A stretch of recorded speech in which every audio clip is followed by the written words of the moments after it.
where do you interact with like-minded people? So you have seen that, if you know me, I like to split the steps of the process. Why? Because it helps you to really understand what you should be doing, right? If any problem is complicated, you split it into smaller pieces that are less complicated or simple. It's trivial, but it's really working.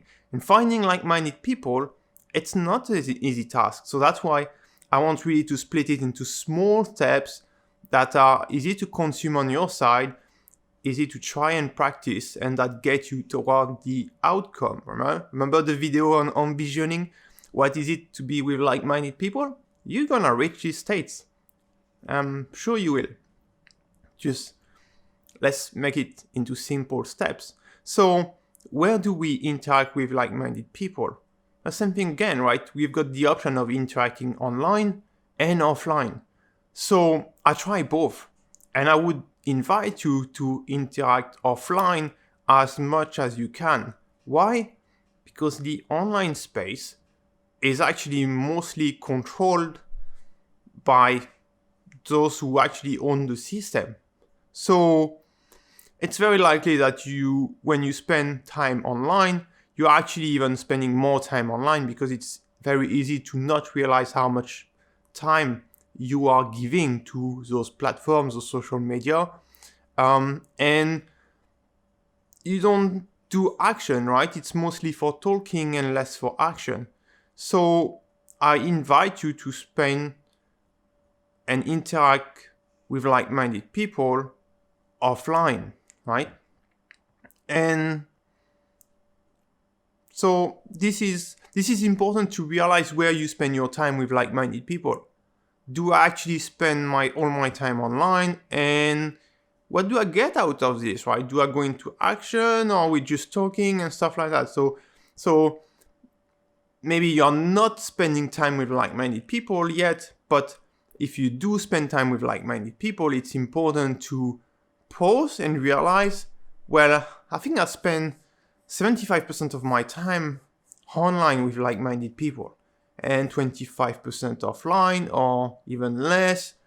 And what is the value creation, right? So online, 75% of my time, I just talk mostly. What did we actually do? What did we do, right? And offline, what did we do? Oh, offline, we went toward the city council, right? And we engaged in this, lawsuit, or we produce some community, or we grow a community inside the village, right? So you can see really the impact that you are having. And it's important to pause and just look at things. Basically, I call it a reality check. Reality check on what's going on, what's happening, and what's the value of the things we are doing, right?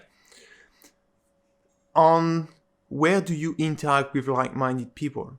There's a block around moving toward like-minded people, right? And there's a whole section on Peopleizer about this, but it's a growing trend where I live in a country and I don't sense that there's like-minded people around me. The context is not great for me to thrive.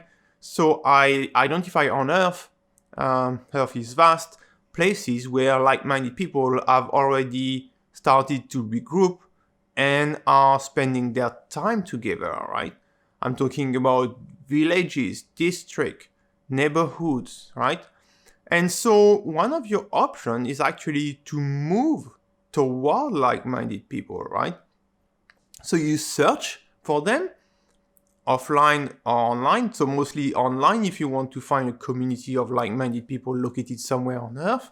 And then you identify this community. You start to interact with this community one way or another one. It might be more online at the beginning. Some of the people we know on the Peopleizer actually went there physically toward those communities to check them.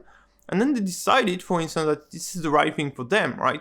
They feel good. They really, as they try this, they envision the outcome they are after, and it's aligned with what they look for, right?